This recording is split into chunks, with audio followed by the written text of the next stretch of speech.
Greetings. Today we continue with part 3, a perpetual prayer by the word from Psalm 119, 145 through 152. How often do we look around at our circumstances and our problems and determine that it's a bad outlook for life? This causes us to take an in-look at the strength and resources which we have are available and conclude that they are not sufficient. Therefore, we develop a downcast look, which can become a root of bitterness and grow to choke out our fruitfulness. 3 times in Psalm 42 and 43, that's in 42 verse 5, 42 verse 11, and 43:5, David asks a question of himself. Why art thou cast down, O my soul, and why art thou disquieted within me?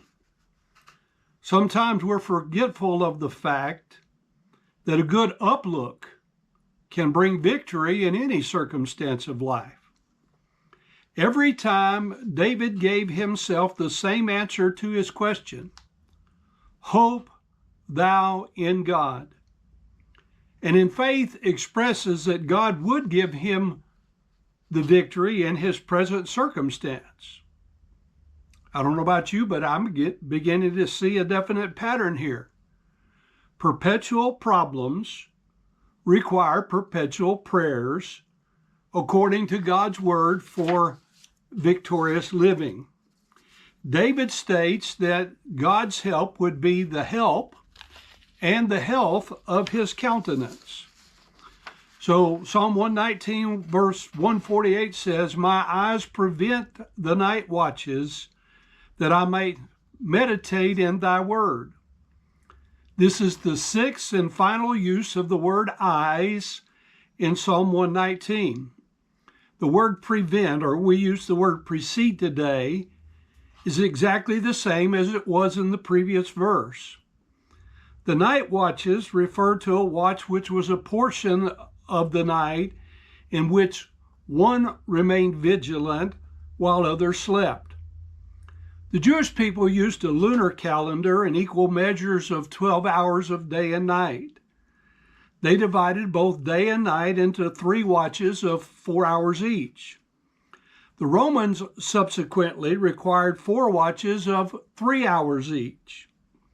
So we believe David would be referring to the former and the New Testament to the latter.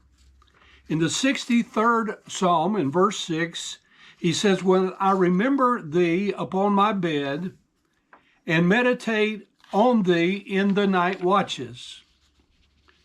The 90th Psalm, a psalm of Moses, in verse 4 says, for 1,000 years in thy sight are but as yesterday when it is past, and as a watch in the night.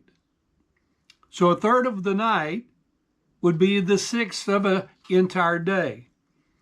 It would seem that verse 147 says that David prepared for the day by prayer by the word, and then David prepared for the night by prayer by the word. Together, they express the same concept as 1 Thessalonians 5:17 when it says, pray without ceasing.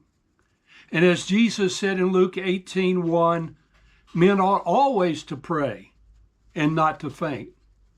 The word meditate is used for its 6th and final time in this psalm, 20 total in the Old Testament, and it carries the idea of communication between parties.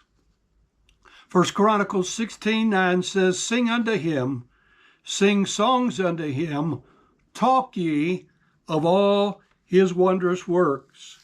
Psalm 55:17, evening and morning and at noon I will pray and cry aloud, and he shall hear my voice. And we finish today with Psalm 76, verse 6. I call to remembrance my song in the night. I commune with my own heart, and my spirit made diligent search.